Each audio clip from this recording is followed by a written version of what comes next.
So I was invited to tell my story, but telling my story would either mean to talk about my favorite football team, which I can assure you would not be a good idea at the moment, or it would be about some other topics that I'm dealing with every day, which are basically related to design research in the context of interaction, technology.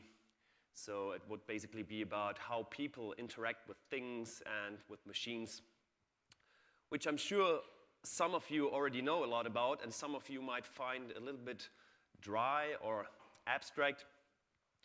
So instead of telling my story, I would prefer to start with a short story about a very nice old lady called Marianne.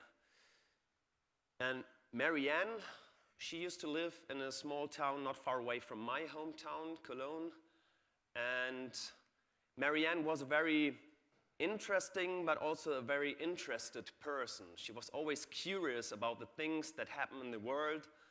And so she was curious, she always wanted to know more. She wanted to learn stuff. So she was curious about science, about technology, and she was into art and cultural activities.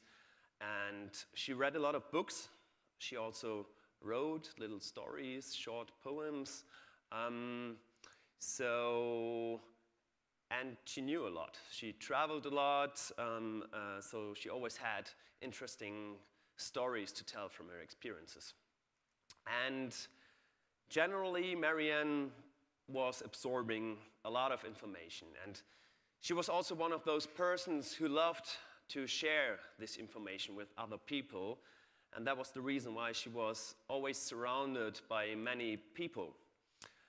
She had a lot of friends, and they loved her because of her stories, because of her knowledge, because of her empathy. She was a very social person.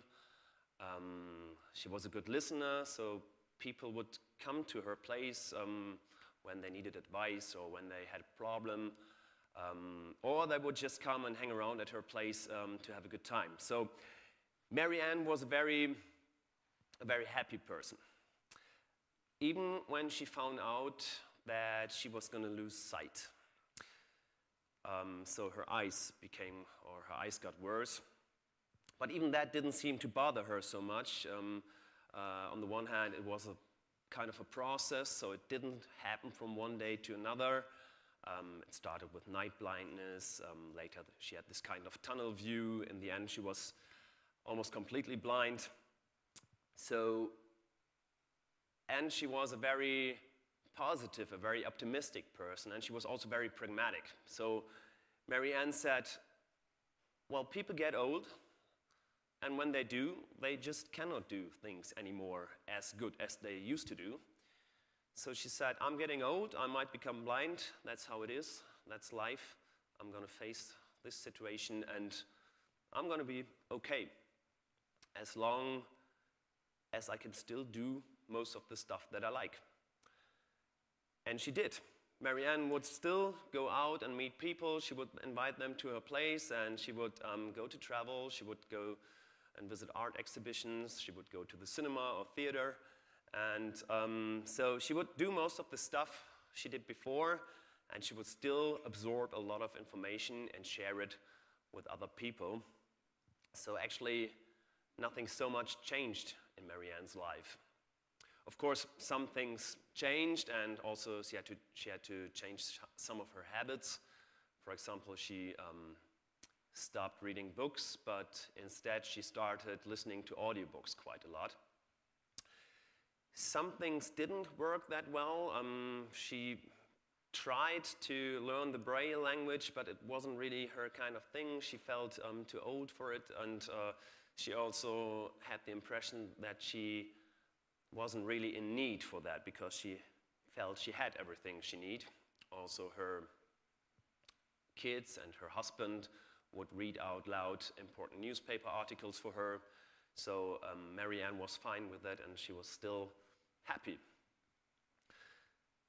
Until she found out that besides losing her sight, she was also going to lose her ability to hear. So her ears also got worse.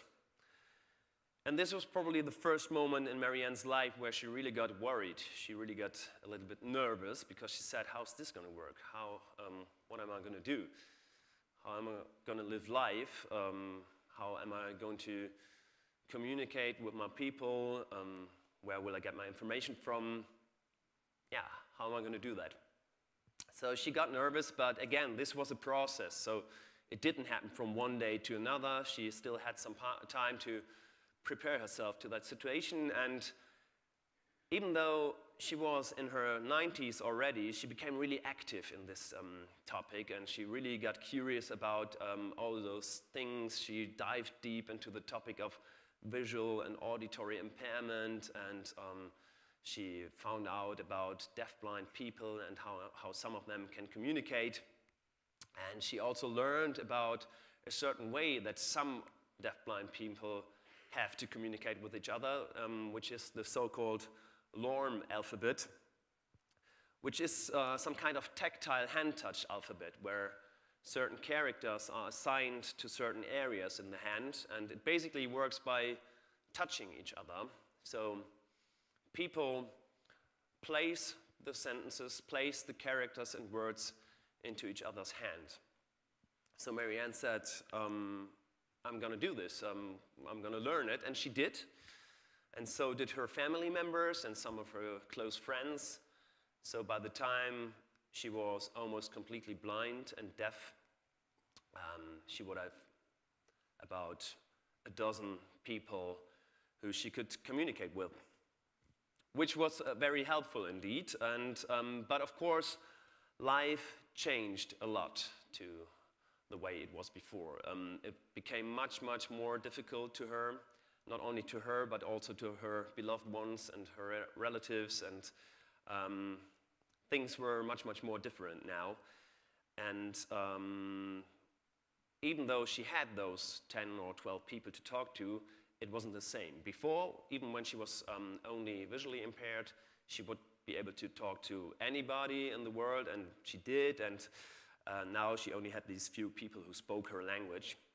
And even these few people were not always reachable to her, because if she wanted to talk to a person, she really needed this person right next to her, because she had to touch the persons in order to speak to them.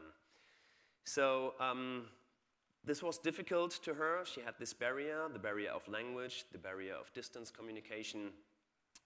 But still, she was a positive and happy person, and people would perceive her like that, like a happy person, until the time when two of her beloved daughters had to move away. They moved because of jobs reasons. They had to move to other cities, and that was the second time in Marianne's life where she really got nervous, scared, angry even.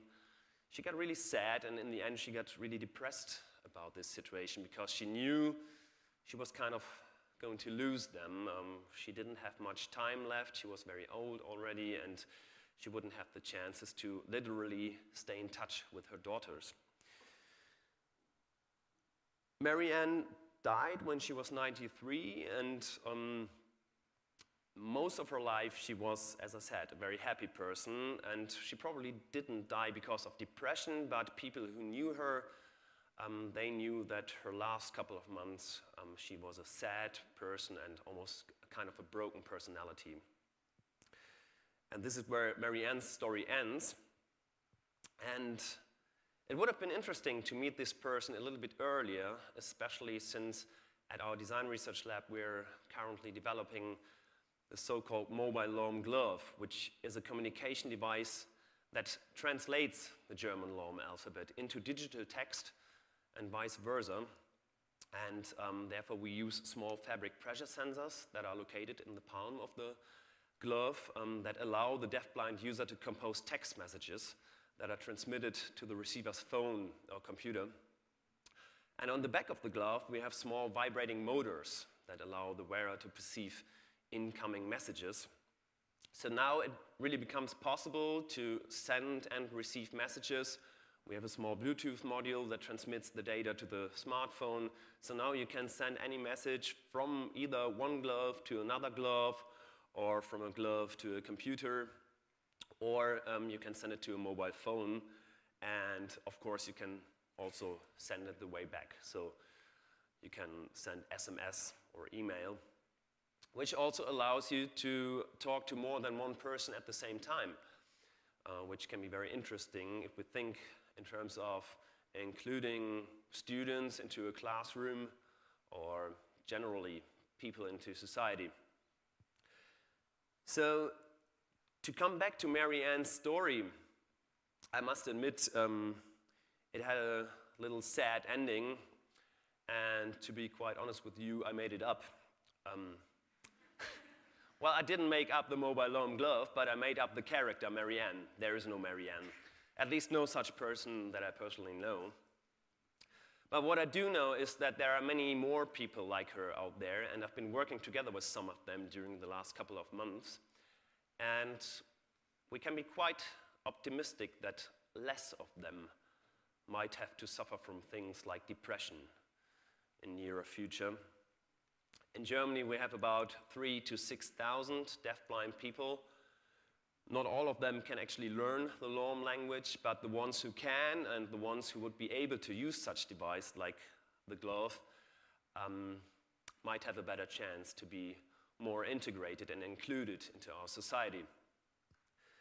Which brings me back to my story and to what I said in the beginning. I am a design researcher, and I'm deeply interested in the social impact that design has and the social impact that design can have. Because obviously, we designers do not only shape the things that surround us, but we also shape the social processes that are related to these things.